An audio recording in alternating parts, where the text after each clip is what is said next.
Welcome to our channel. Today we how to activate digital wallet for your credit card, complete guide step by step clearly. To activate your digital wallet for your credit card, start by choosing a digital wallet service that meets your needs.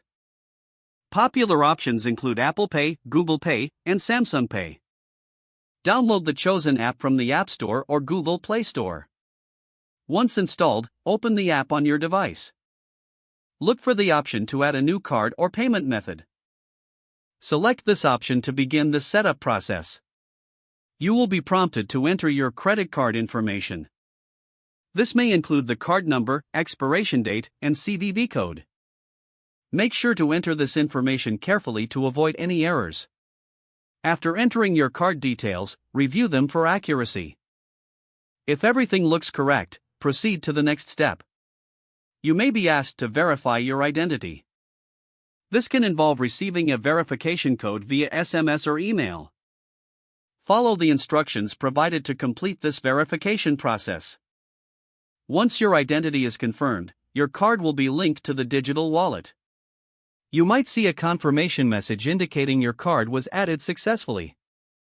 To ensure everything works, make a small test transaction at a supported merchant. If needed, adjust your payment preferences within the app settings. Remember to keep your app updated for security and functionality. You are now ready to use your credit card with your digital wallet.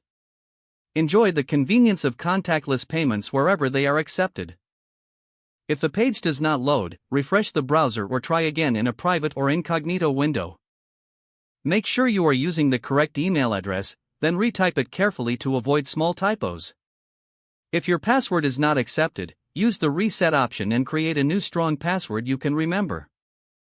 Check your spam folder for verification or security emails, then complete any requested confirmation steps. Enable two-factor authentication if available to improve account security and reduce unauthorized access risk.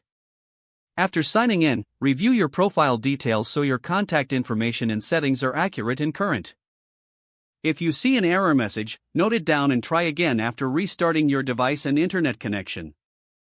Don't forget to like this video and subscribe to our channel for more step-by-step tech guides.